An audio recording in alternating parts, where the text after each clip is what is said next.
Namaste and welcome to today's episode on self-improvement. Today, let us talk about one more character building initiative, and that is truthfulness. Telling the truth, that is most important.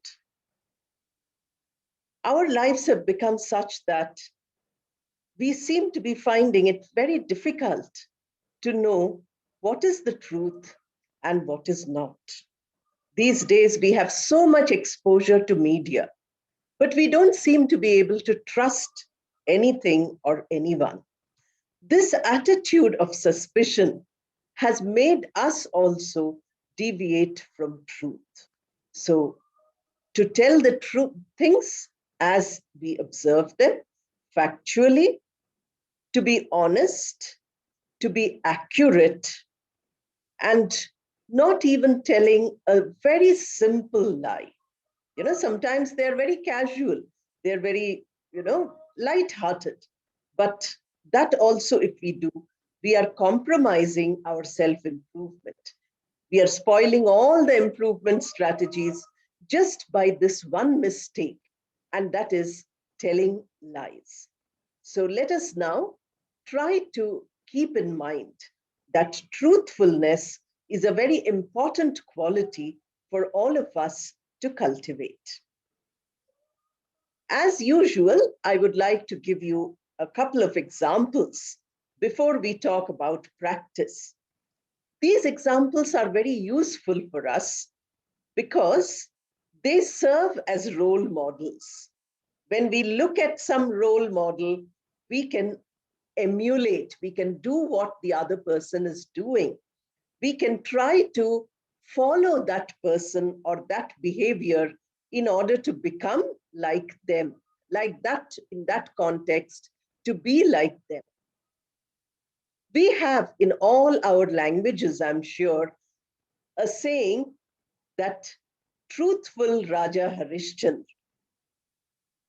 or we have truthful King Yudhishthir. We have in my mother tongue, Shuttobadi Yudhishthir, it is called. I'm sure every Indian language has something like that.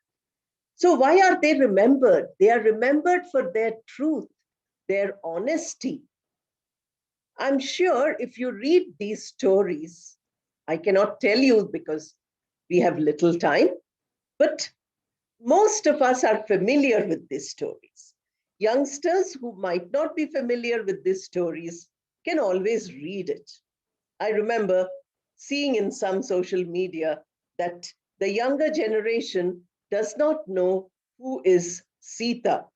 In the Ramayana, if you don't know who is Sita, that means you have not read the Ramayana. These are very important for us because it is a continuous tradition. It gives us the system of values. What we call dharma comes from these ideas, these stories. So let us keep them in mind. We can read up these two characters whom I've mentioned. Now, in greater detail, let me give you the example of Sri Ramakrishna's constant adherence to truth. Sri Ramakrishna was known for his love for truth. He never deviated from truth. In fact, when we were young, I remember once Swamiji, one monk of the Ramakrishna order, telling that never speak what is untrue. Look at me. I have for the last 20 years practiced what is the truth. And now, whatever I say really comes true because I have never uttered a lie. That is the power which we get, the power of truth. Of course, that is a special power. We need not think about that. But it gives many advantages. At the end of this session, I will tell you about the advantages of telling the truth. So Sri Ramakrishna teaches us by his example. He was devoted to Mother Kali. And he says, Mother, I can surrender myself to you. I can surrender everything. Here is your purity. Here is your impurity. Please take both. Here is your goodness. Here is your evil. Whatever is there, please take. Like this, he gave all the ideas, all the qualities, the goodness which was there in his mind. All these he gave, and then finally he stopped. He said, Mother, I cannot give you truth, because if I give you truth, how will I know that you, my divine mother, are true? So please don't ask me to give you truth. So he could surrender everything, but he could not surrender truth. This is what is most important. Now, we have another example, a real example of action by Sri Ramakrishna. Whenever he committed himself to doing some job, Sri Ramakrishna always did that. He kept his word. For truthfulness, keeping your word is very important. So whatever word he gave to anybody, he never went back on it. He never uttered a word which he could not fulfill. Many of us do this. We make promises, but we don't know how to fulfill that promise. Halfway through, we give up. Sri Ramakrishna was not like that. An incident shows us this. He had promised one devotee that he would visit his house on a particular day. So the date was fixed. And Sri Ramakrishna said, I will come. I'll come to your house. Unfortunately, on that day, whole day, he forgot this promise. He could not remember it. Late at night, he remembered this. He says, oh, I have promised that I will visit such and such a devotee today in his house. So people around him, his nephew, etc., told him, no, it is too late. Everybody is sleeping now. Please do not say that you have to go now. Sri Ramakrishna says, before today's date is over, I have to go because I have to keep my word. I cannot speak untruth. I have to prove that I'm truthful. So let us go there. We will not disturb their sleep. I will sit outside on the steps. I will pray for 2 minutes for the welfare of the family. Then I will come away. So instead of violating the truth, instead of not keeping the word he had given, Sri Ramakrishna took that long journey in the night. He went to this house. He sat for 5 minutes. He prayed and he came back.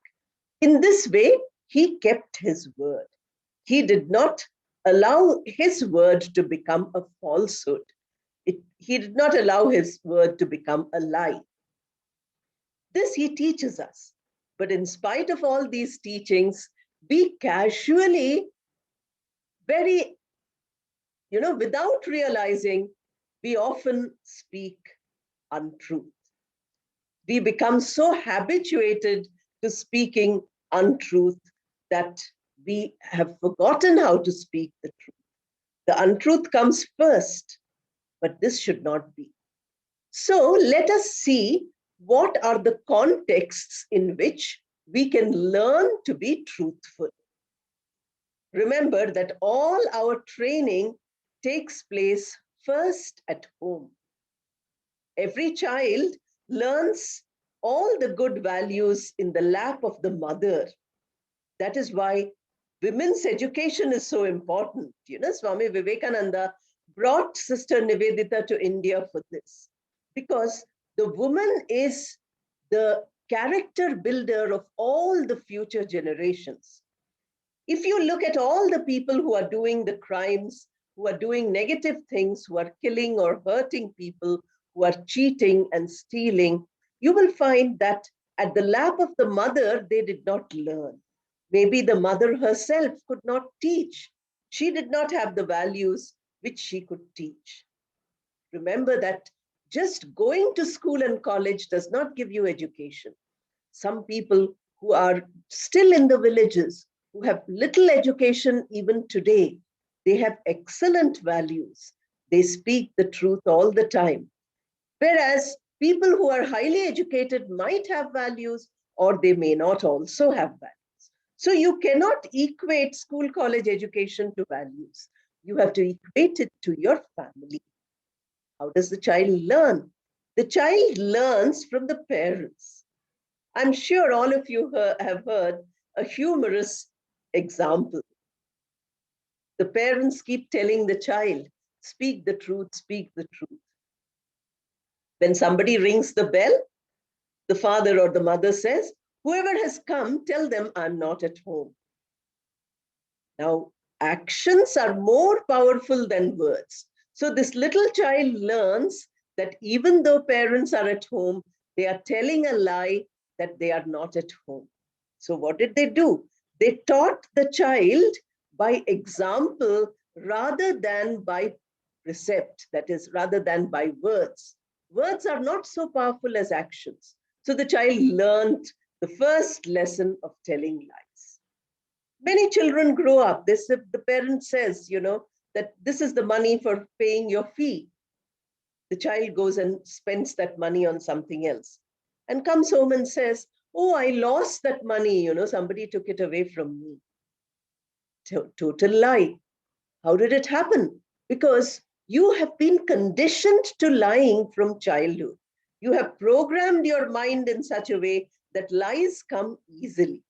So the family is the best place to learn to tell the truth. The older people in the family should always tell the truth. The youngsters should learn it and follow this ability to tell the truth. Then truth becomes a habit. Character building, the concept of habit is very important. Unless you make good qualities a habit, you can't all the time think. Suppose you want to speak, then you say, should I tell the truth or should I tell a lie today? So much thought, so much energy is unnecessary. We don't have to mention things like that. So we should make this a habit. It should become ingrained. It should become within us so that whenever we speak, we are speaking what is right, what is factual, what is important. Of course, this does not mean that you should speak a truth which is very harsh, which is very hurtful, which causes pain to somebody else. This is very important. The Holy Mother Sharada Devi says that speak the truth, but tactfully. Use tact while speaking the truth. When you tell some people this, they say, oh, you are teaching us hypocrisy. Hypocrisy means pretending, in a way which is very wrong. So they say, oh, if we don't tell the truth, it is hypocrisy. But we must also see the impact of the truth. A person who's very ill, I took to the doctor. The doctor did not say anything in front of the patient. When the patient went out and sat, then the doctor told us that she does not have much longer to live. The doctor was not telling a lie, but the doctor was telling tactfully so that the patient does not get depressed thinking that I'm going to die. That is a great thing which the doctor practiced.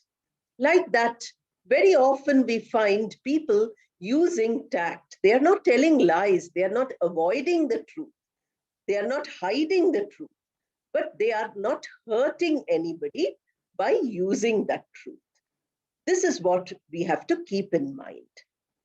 Now, from the family, after getting trained, family is like the fortress. It is completely protected. Now, when you are in the fortress, what happens? The enemies are outside, you are safe. If you come to Hyderabad, you can see Golconda Fort, very beautiful, totally impregnable fort. Nobody could enter, but it was only by deception, by telling lies, by, being unfaithful to the rulers that this fort was captured. beautiful history is there. So all stories of history, you can see the difference between the truthfulness and lies. This is why truth is so important for us. We have to be truthful. And this is something which we have to remember. When from the family, we move out to the neighborhood. Neighbors, very often everybody is telling everybody an untruth. I can give you the example of the pandemic again. Every time I give one example of the pandemic, because that is our recent experience. Unless we can learn from our experience, we cannot improve ourselves.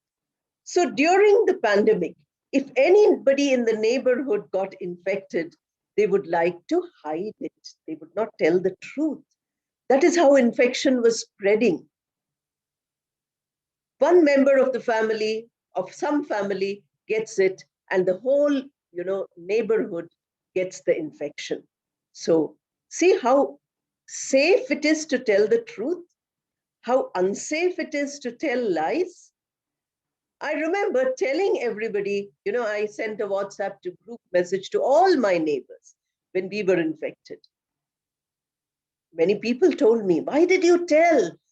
Why couldn't you, anyway, you're not going out, you are in self-quarantine. So you should not have told the truth. But what is the impact of hiding this? What is the benefit we get of hiding this? No benefit, just casual lie. So our society seems to have become built on a foundation of lies today. We don't know which is a lie and which is the truth.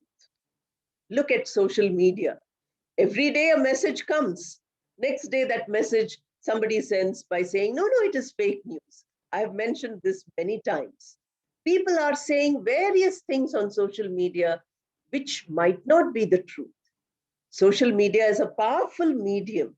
Can we not really practice to speak or to communicate an absolute truth? Can we not try out our quality of truthfulness in all our social media posts instead of just forwarding what we do not know whether it is authentic or not, whether it is accurate or not?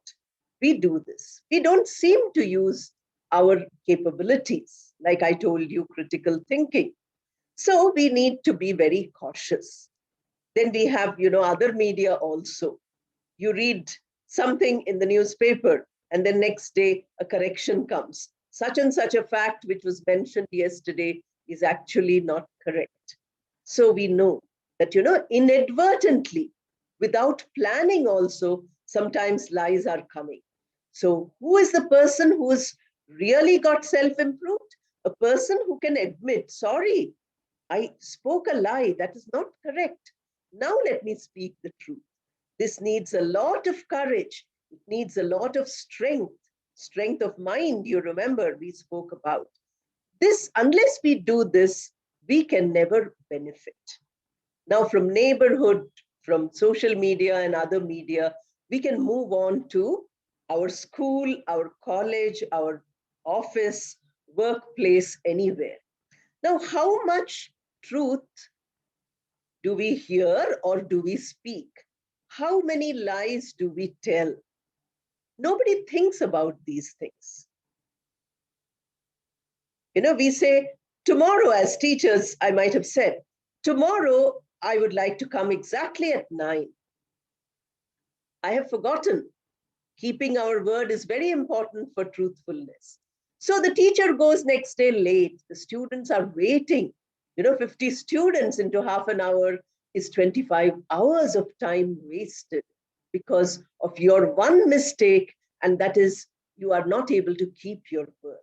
So if we analyze our small mistakes, if we analyze our small lies, which we are telling, but we are not conscious that we are telling it, this becomes very important. Taking leave, many people tell lies. You have a function at home, you don't want to say. You say, oh, I'm not feeling well. You tell your boss, I'm unwell today, I'm not going to come. What is it? You have some celebration at home. but you don't want to tell celebration. You want to tell a lie. It's not necessary at all. If you say celebration and if you don't get leave, then you have to insist that you are given leave. By telling a lie and getting a leave, you are jeopardizing your conscience. From childhood, if we keep doing this, by the time we are older, we have killed our conscience. Our conscience has died. Nature has given us this regulatory mechanism which tells us that, see, you're making a mistake. You're doing wrong. Don't be like that.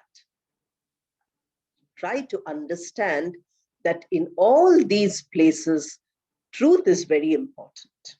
Then, of course, you have your, speaking to strangers or leaders speaking to big groups, big audiences. See that you have checked your facts. See that what you're saying makes sense. Unless you know that you are accurate, unless you know that you can prove what you're saying, never say it, because without your realizing it, you're telling lies. You are not consciously telling lies. You are telling because you have not realized that you're telling lies. This is very important. Now we come to the qualities of the people who are truthful. What qualities do we need to become truthful? The first quality is people who are truthful with themselves. We can tell lies to others, but we can't do it to ourselves. Many of us are constantly lying to ourselves. We have self-images, which are total lies. We don't have any of the qualities which we believe we have. So what are we doing? We are not able to understand ourselves. We are not able to analyze ourselves. And we are telling lies to ourselves. This we should never do. Then, we pretend to be something which we are not. We have in the Bhakti saints many such dohas, about pretense, how many people are pretending to have devotion, but they don't have devotion. Many times we pretend many other things also. You pretend to be very important. You show off to people who are, very innocent. Actually, you're not so important. Because even if you're occupying the highest seat of power, the next day you will lose that seat because you would have finished your work there. And then what are you? You are a very ordinary person. So pretending to be something or someone which we are not, pretending to have those qualities which we are not. Somebody says, I'm very generous. And then you ask for help. That person says, no, I can't help you. So what does it mean? That if that person is saying he or she is generous, that is not truth at all. That person is just pretending. Then keeping the word, as I already mentioned, is very important. Unless we practice these things in everyday life, simple everyday life, we can never learn. Sometimes truth is difficult. Sometimes we find that to be truthful is very difficult. You have made some mischief in your school. Suppose the principal calls you. You feel, okay, my friends can go and get scolded. I will hide. But for the rest of your day or the rest of your week or month, you will be suffering from guilt because you hid the truth. You did not admit that you had committed that mistake. You had committed that mischief. So it is always better to face punishment by embracing truth, by accepting to be truthful, rather than taking the easy way out by telling lies. Telling lies sometimes is much easier at that 1 minute. But what is the advantage of telling truth? I said at the end, I would like to speak about this. So I'm now telling you about the advantages of speaking the truth, advantages of cultivating truthfulness, which is an important step in self-improvement. Why do we need to be truthful? Because by being truthful, we are much more comfortable. We find that when we tell the truth, we don't have to fabricate. We don't have to build up stories. Now, you have said one untruth today. After a week or a month or a year, somebody is referring to that incident. You have forgotten what lies you told, and now you tell the truth inadvertently. Without realizing it, you tell the truth. Then that person says, but you said that you were very busy that day, and now you are saying that you don't like the people who were calling you. What happened? You lost your face. So to be truthful, the greatest advantage is that it builds up your reputation, your good name. Many people ask, as an English teacher, I have this problem. Many people ask, what is your good name? Because that's translation. Aapka shubh naam kya hai? But that's not there in English. In English, good name means reputation. If you ask anybody, what is your good name? That means you are implying that you have heard many bad things about that person. It is not a polite way at all. You have heard many bad things, so now you're checking up. That, do you have a good name also? Do you have a good reputation? Do people admire you, appreciate you? Truthfulness is honesty and integrity. People know you for this. They say, oh, this person is so honest. There are many people who have many temptations in this corrupt society, but they uphold their morals. They say, we will never be corrupt. We will never accept anything. After a time, after, 20 years, 30 years, people will recognize you by saying, oh, this person is really honest. This person is really truthful. You can't find a single blot in this person's life, not a single mistake. This is very important for us. Many movies are there. If you see old movies, there are so many values in them. And truthfulness is a value you will find very often if you look at some of these movies of the earliest age in Indian cinema. So the advantage of reputation, the advantage of not thinking of, remembering the lie for a year or two. Remembering lies is very difficult. Remembering truth is easier. Now, another advantage is that if you tell the truth, you don't need so much energy. Suppose you tell one lie, then you have to keep inventing lies after lies after lies. You have to go on inventing them. There is an interesting play by a British dramatist, Oscar Wilde. If you all get a chance, please read it. It is called The Importance of Being Earnest. It is all about telling truth and telling lies. So you will get so many. It's a humorous play. You will get some entertainment also. And it's a very classical play. It's a great play, which you will learn a lot about if you see. So if you invent a lie, you have to go on lying and lying and lying. You have to keep building up more and more lies. That is not really a very nice way of doing things. So if you tell the truth all at once, you will, that truth will stay in your mind because you have felt that this is right. So this ability we need to build. This ability we need to have. That is a great example. Now, you gain a lot of confidence, self-confidence.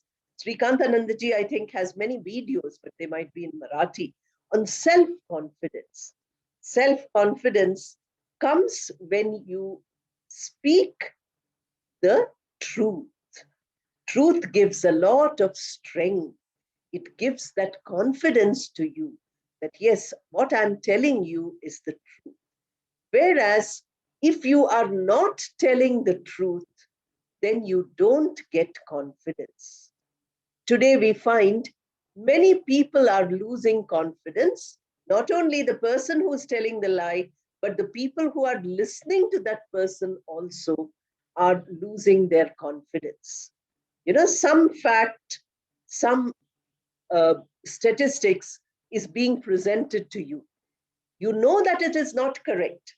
So the speaker loses confidence, the speaker stumbles and stutters, and the people who are listening also don't believe because they know these are false statistics. They are not the truth. Truth is difficult, but to admit the truth is the only way to go forward. Self-improvement means to go forward, to go ahead, to go towards progress and success. So if you want to go forward, you have to be truthful. You cannot afford to be untruthful. So let us practice this. It is very difficult. For me, it's very easy to speak about it, but to practice it is much more difficult. But because it is difficult, we should not give it up. Remember that everything which is worth achieving is very difficult. So we can try this and we can become better as we go towards one more step towards self-improvement. Namaste and thank you.